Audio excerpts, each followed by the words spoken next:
तो ये तो रही हमारी ज़रा स्टूडेंट्स के लेवल के लिए कुछ टिप्स और कुछ एक्सपीरियंसेस, पर्सनल एक्सपीरियंसेस।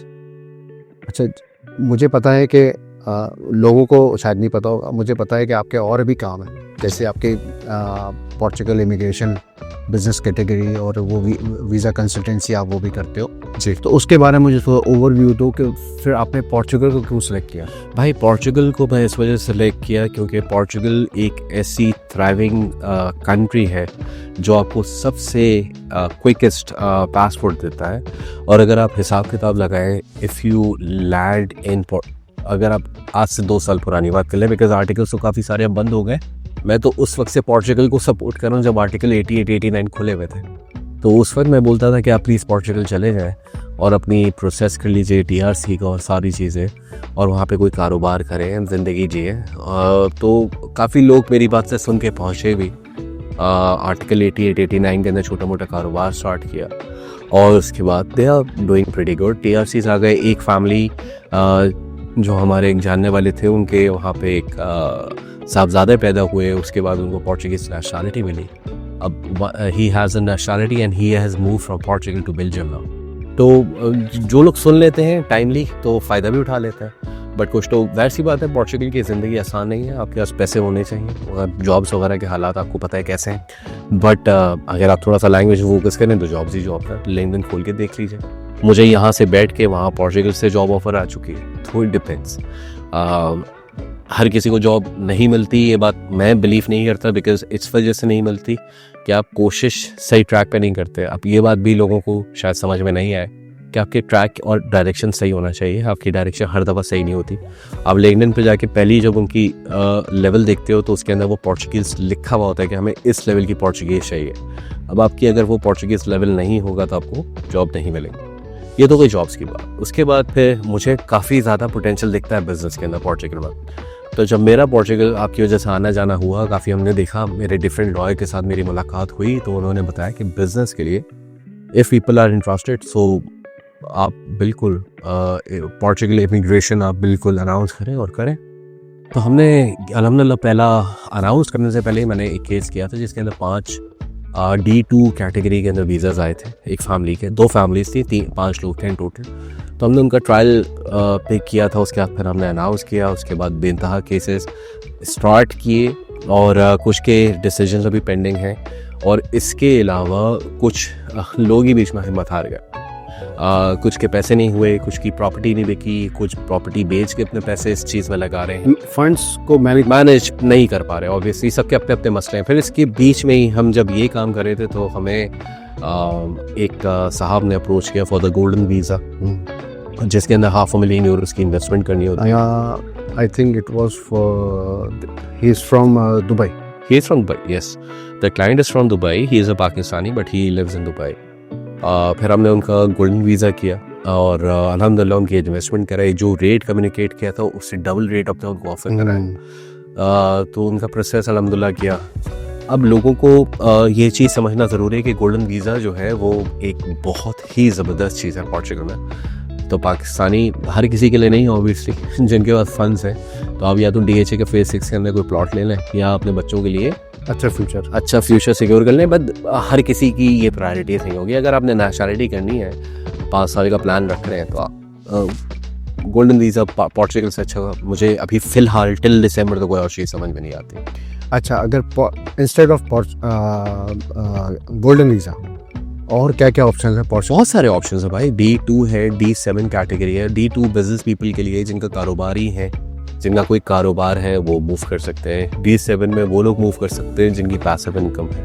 अब ये भी एक अगर आप ऑनलाइन जाके पढ़ेंगे तो वो तकरीबन उस पर €900 लिखा हुआ है कि आपकी पैसिव इनकम होनी चाहिए, हालांकि ये गलत है। तकरीबन आपकी €3200-3300 की पैसिव इनकम होना ज़रूरी है। पैसिव इनकम ये होती है कि आपके कहीं से पैसे, आपने कहीं इन्वेस्टमेंट की भी है और वहाँ से आपकी कोई पैसिव इनकम जनरेट हो रही है। अभी रिसेंटली हुआ ये कि एक मेरे क्लोज फ्रेंड है जी, तो उन्होंने अपनी तरफ से रिसर्च तो हर बंदा कर रहा होता, बहुत अच्छी बात है। तो उन्होंने रिसर्च करने के बाद मुझसे एज अ डबल कंफर्मेशन कि मुझसे क्वेश्चन किया कि आपका ये D7 का वीज़े क्या क्राइटेरिया क्या है।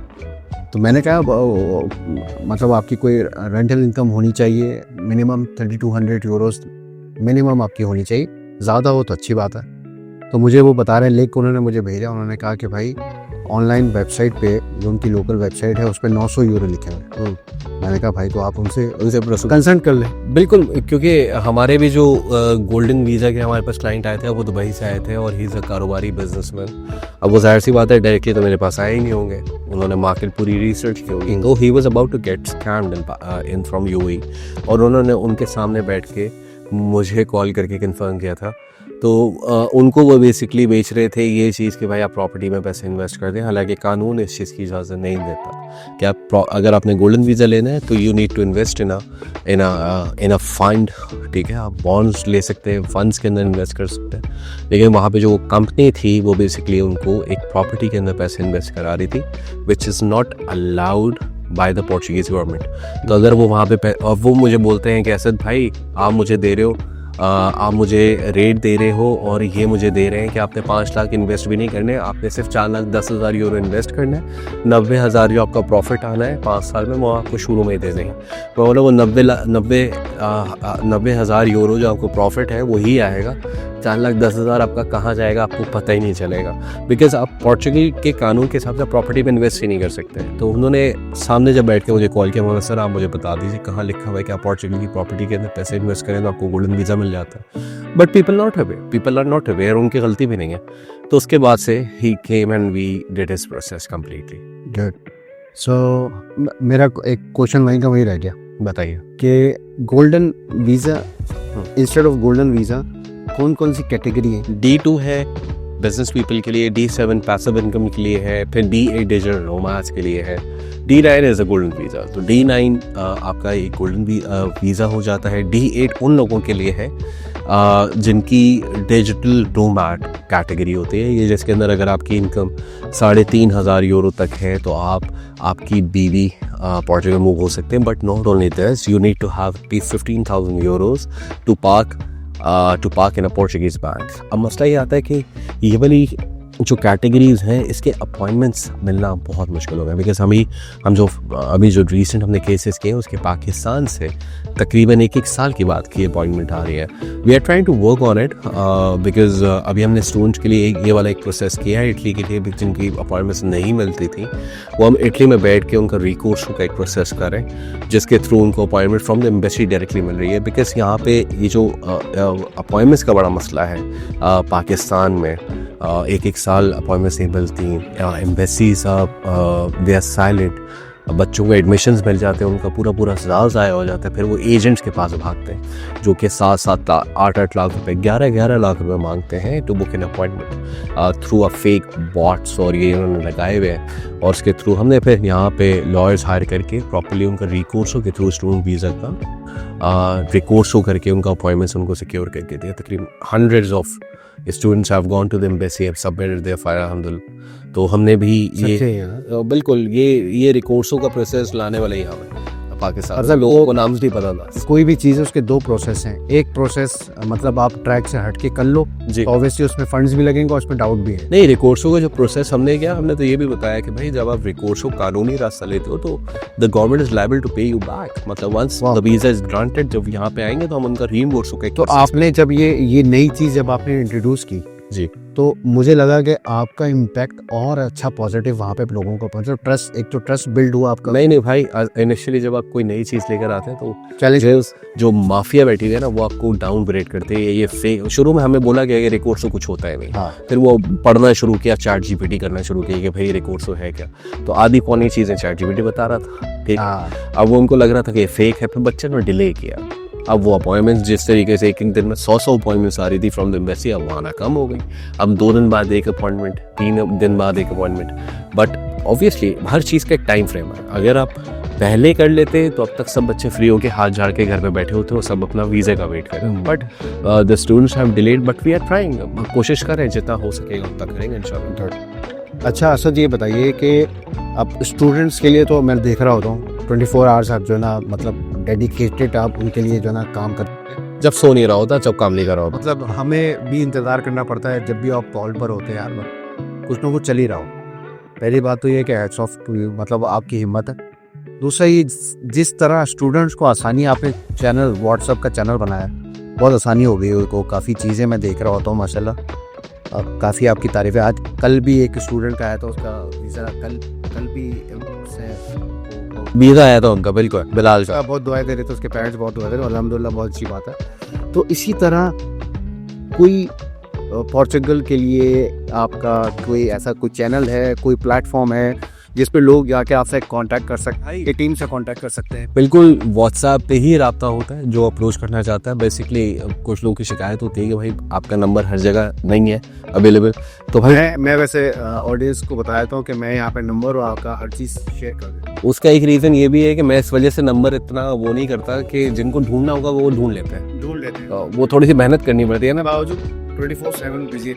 वो इस वजह से भाई कि अब जाहिर सी बात है पाकिस्तान में लोगों को निकलना है, कोशिश है सबकी, तो हमारी तरफ से किसी भी किस्म का कोई डिले किसी चीज़ में नहीं है, मेरी कोशिश ही है। बहुत अच्छी बात है। तो ठीक है, बहरहाल मैं आपका जो डिटेल्स है मैं आपकी इजाज़त से यहाँ पे बिल्कुल डाल दीजिए करूँगा, ताकि अप्रोच करना चाहें तो आपकी टीम के साथ वो कॉन्टैक्ट कर सकते हैं। बिल्कुल कर सकते हैं भाई। अच्छा, क्योंकि मैं आपका बड़ा भाई हूँ तो मैं बहुत अच्छी तरह जानता हूँ आपको, तो आप मुझे बताइए कि जाहिर बात है आप जब कराची में थे तो आप स्पोर्ट्स की तरफ बहुत, मतलब आप स्पोर्ट्स आपकी एक वो था, पैशन था, स्पोर्ट्स आपका पैशन था जी। तो यहाँ पर पढ़ाए तो उस चीज़ को कंटिन्यू किया कि नहीं किया, कैसे किया, यहाँ लाइफ कैसे गुजरी है, फैमिली यहाँ पर है, और मतलब आप ठीक है पोर्चुगल आते हैं, मेरे पास आते हैं, ठीक है रहते हैं वहाँ पे, एंजॉय करते हैं, यहाँ लाइफ कैसे गुजरी? बस 24 घंटे काम ही चल रहा है भाई, काम भी चल रहा है अल्हम्दुलिल्लाह, और जब फ्री होते हैं तो अब हमारे वालिद साहब भी आ गए हैं अल्हम्दुलिल्लाह, तो वालिद साहब की जिम्मेदारी एक प्रॉपर, और अल्लाह का शुक्र है कि अल्लाह ने इस एज फैक्टर भी है और अल्लाह ने इस काबिल समझा कि हमें खिदमत का अपने पेरेंट्स का मौका मिला। तो अभी वालिद साहब आए हुए हैं, वालिद साहब के साथ ठीक ठाक टाइम गुजर जाता है, और बिल्कुल अपने लिए टाइम बहुत ज़्यादा कम है अभी फ़िलहाल, लेकिन मैं इसको आहिस्ता आहिस्ता कोशिश कर रहा हूँ ज़रा चीज़ें ऑर्गेनाइज़ करने की। तो स्पोर्ट्स का तो फ़िलहाल बिल्कुल टाइम नहीं है, लेकिन हाँ ऑब्वियसली जिम है, जिम जाते हैं और जिम एक्सरसाइज करते हैं, और अपना दिन की जितने अभी स्ट्रेस होता है वो निकालने की, वेट्स के ऊपर निकालने की कोशिश करते हैं। Gym is very important, gym करते हैं। कोई भी एक्टिविटी, पहले क्रिकेट होती थी, अब ज़रा जिम है, चेंज होती रहती है ऑब्वियसली। आपका यहाँ पर कुछ पाकिस्तानी कम्युनिटी से इंटरेक्शन है? बहुत कम है भाई, बहुत कम, इतना इंटरेक्शन नहीं है, लेकिन कुछ दोस्त हैं, बहुत नायाब दोस्त हैं हमारे, और हम उनके साथ बैठते भी हैं, वो हमारे घर भी आते हैं और हम भी उनसे मिलते हैं, और हम लोग खाना खाते हैं साथ, हम लोग पार्टी करते हैं, हम लोग रोम घूमते हैं, बहुत ज़बरदस्त। मतलब कुछ लोग, सर्कल इतना बड़ा नहीं है, छोटा है, लेकिन बहुत ही उम्दा सर्कल है हमारा। पाकिस्तान छोड़कर यहाँ पर आए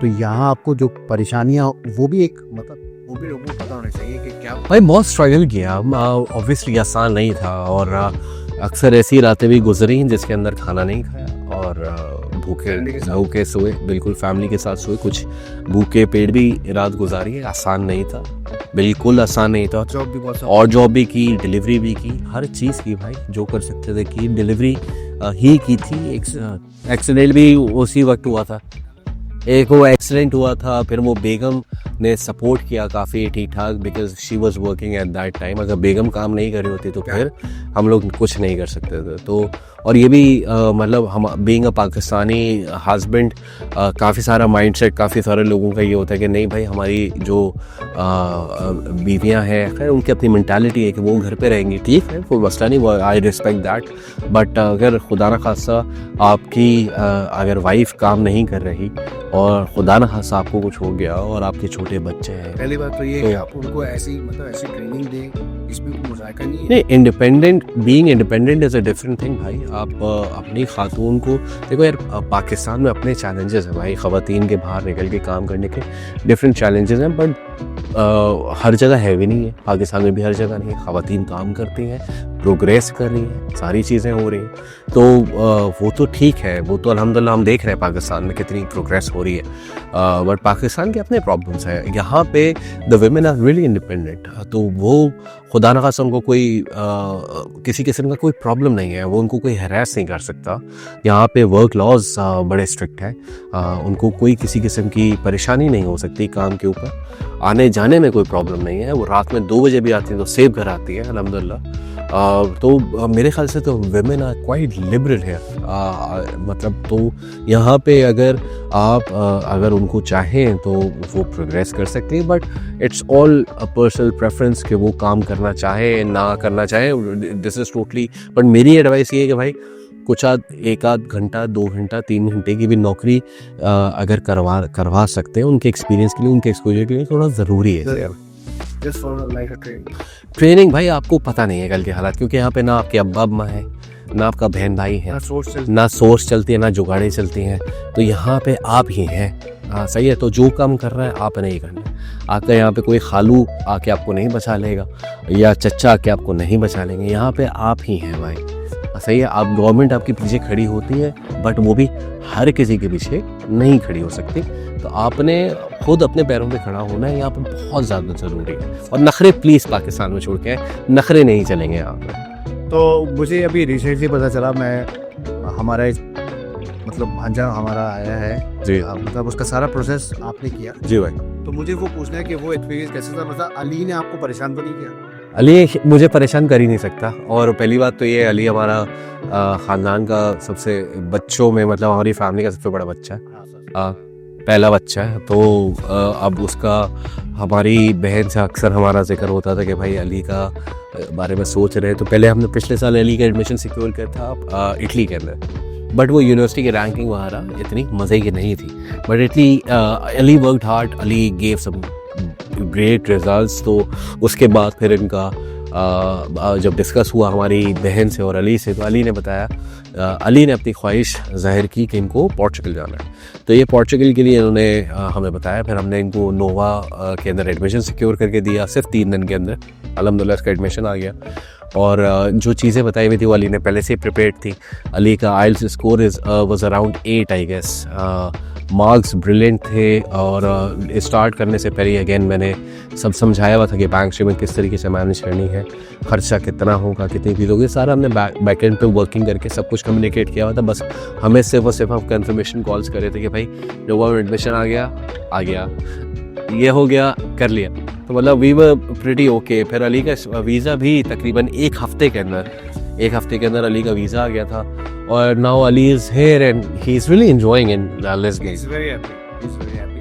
अच्छा, मुझे अली का जिक्र मैं इसलिए कर रहा हूँ कि ज़रूरी नहीं है, मतलब आप ऑब्वियसली कंसल्टेंट से आप हेल्प ले सकते हैं, लेकिन अली ने बहुत अच्छा जो है ना, मतलब सारी रिसर्च खुद की थी। जी, अली ने आपको सजेशन दिए कि मामू I want to go there, और इस तरह अली वाज, मैंने अली को कुछ ऑप्शंस दिए थे, और अली ने मुझे शॉर्टलिस्ट करके पूरी मुझे रिसर्च करके बताया था कि ये कोर्स करना है, ये पढ़ना है, इसके ये कोर्सेज अच्छे हैं, इसके मुझे ये पढ़ने में मज़ा आएगा।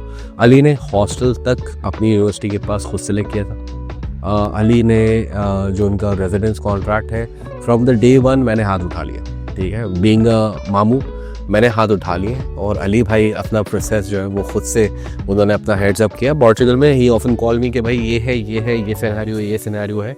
आई engaged my lawyer for the process थोड़ा बहुत करने के लिए, लेकिन मैं चाह रहा हूँ कि अली भाई मैदान में अब उतर ही गए तो सही से उतरे, और he is I am really proud of him that he is doing everything of you know. By the way Aamir साहब ने अली के साथ प्रॉपर एक वीडियो शूट की है, so if you haven't watch that video तो वो वीडियो नीचे डिस्क्रिप्शन में आ रही है, लिंक पे क्लिक करके वो पूरी वीडियो देखें, और देखें अली ने किस तरीके से प्रोसेस पूरा किया था पोर्चुगल का।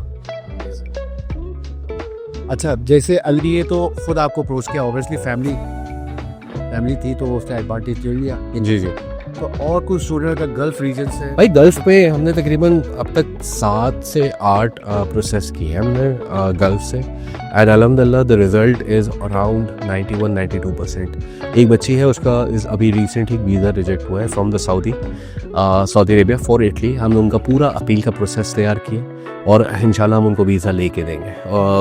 मतलब वी आर नॉट सेटिस्फाइड यहाँ तक कि आपका जब वीज़ा खुदा न खासा रिजेक्ट हो जाए फॉर द इटली, अभी हम इटली के लिए ये करें कि अगर आपका अल्लाह न करे वीज़ा रिजेक्ट हो गया तो हम उनकी अपील भी हम रोम में करते हैं। यहाँ पे तार के अंदर लाजियो ट्रिब्यूनल के अंदर हम लोग प्रॉपर अपील करते हैं उनकी, यहाँ लॉयर हायर करके, and we do the complete process.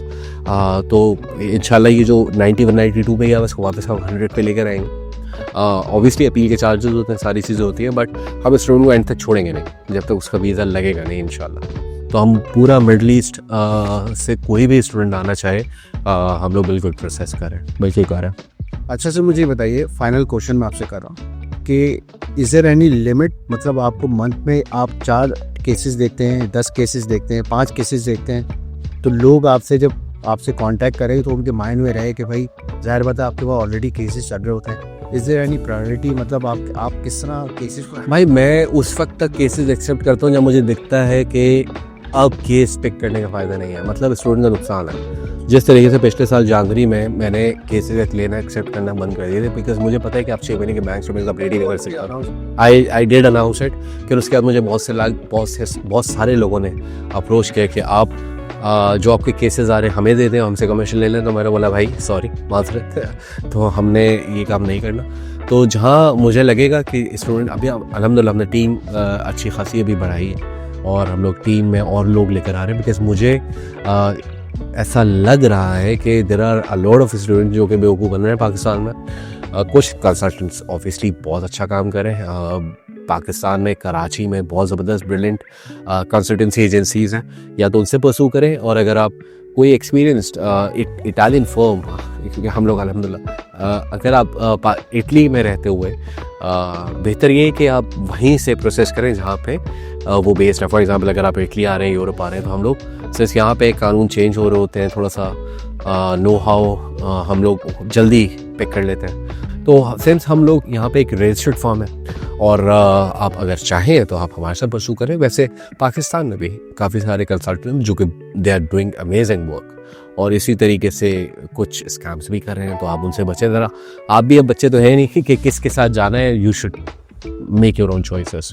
तो हर बंदा यहाँ पे कंसल्टेंट बना हुआ है, ठीक है। यहाँ पे स्टूडेंट्स आते हैं, कंसल्टेंट बन जाते हैं। अब इनको पता नहीं है कि इनको जब भी अगर इनके ऊपर छापा पड़ा तो उनके साथ क्या होगा, इनको पता नहीं है, because legally they can not work for more than 20 hours. So for example the students are coming and they are only allowed to work only for 20 hours, ठीक है। बट यहाँ पे कंसल्टेंट बन जाते हैं काफ़ी सारे स्टूडेंट्स, ठीक है, करो, कोई मसला नहीं। लेकिन यहाँ पे हमने जब कंपनी रजिस्टर्ड की थी तो हमने हमारी जो है बेसिकली एक SRLS कंपनी है, जिसको आप जाके गूगल कर सकते हैं इसका मतलब क्या होता है। तो ये एक कुछ हल्की तो इस कंपनी, ये बेसिकली कंपनी के टैक्सेस भी ज़्यादा होते हैं, इसके अंदर पोटेंशियल भी ज़्यादा होता है, इसके अंदर ये इतने आराम से खुलती भी नहीं, हर किसी की खुलती भी नहीं है। It's a different process. SRLS के अंदर आप डिफरेंट काम कर सकते हैं, आप डिफरेंट एक्टिविटीज़ ऐड कर सकते हैं, ठीक है। आप सिर्फ एक काम नहीं, आप बेइंतहा काम कर सकते हैं, जितने चाहे काम कर सकते हैं। अब मैं अपनी कंपनी के अंदर रेस्टोरेंट भी खोल सकता हूँ, अब मैं एक्टिविटीज़ ऐड कराता जाऊँ और मैं काम करता रहूँ, मुझे कोई नहीं रोकेगा। लिमिट्स बड़ी हैं इसकी, ठीक है। तो क्या जैसे स्टूडेंट अगर कोई आता है जी, तो आफ्टर स्टडी एब्सोल्युटली वो स्टार्ट कर बिल्कुल कर सकता है, और वो ड्यूरिंग द स्टडी भी कर सकता है। अगर वो प्रॉपर अपने आप को रजिस्टर करे, एजेंसी इंतराता में कमर्शियलिस्ता के पास जाए, अपने आप को रजिस्टर करे, अपनी कंपनी बनाए। अगर वो कंपनी बनाएंगे तो स्कॉलरशिप रुक जाएगी, ठीक है, ईवा बढ़ जाएगा। तो जब उनका ईवा बढ़ जाएगा तो वो ये नुकसान अफोर्ड नहीं कर सकते, तो वो जुगाड़ के चक्कर में इस पर्पस के लिए है, पहले वो करें, आप बिल्कुल करें, एब्सोल्युटली करें। और इस काम के अंदर बहुत पोटेंशियल है, बिल्कुल करें, लेकिन तरीके से करें, क्योंकि अगर आप पकड़े गए तो आप बहुत गंदा पकड़े जाएंगे। क्योंकि काफ़ी सारे स्टूडेंट्स आई नो जो ये काम कर रहे होते हैं, and if they are caught तो उनके लिए बहुत प्रॉब्लम हो जाएगी। बहुत बहुत शुक्रिया sir, thank you very much भाई, टाइम दिया। मुझे पता है बहुत मुश्किल से आपका फ़ोन कंटिन्यूसली बज रहा है, प्लीज़ बहुत बहुत शुक्रिया भाई, बहुत शुक्रिया आप आए। और I wish you good luck with the YouTube channel. काफ़ी अरसे के बाद आपने हमारी सुन ली, आपने भी वीडियोस बनाना शुरू किया। Thank you sir. और होपफुली आप लिस्बन आएंगे हमारे पास इंशाल्लाह सून। भाई, हम लिस्बन आएंगे भी आपके साथ, वहाँ पे भी एक वीडियो शूट करेंगे। इंशाल्लाह। Thank you guys, I am hoping आपको ये वीडियो ज़रूर पसंद आई होगी। सो मिलते हैं नेक्स्ट वीडियो में किसी नई हस्ती के साथ। Hope you enjoyed. Please don't forget to like, subscribe and share the video. Thank you guys. ciao.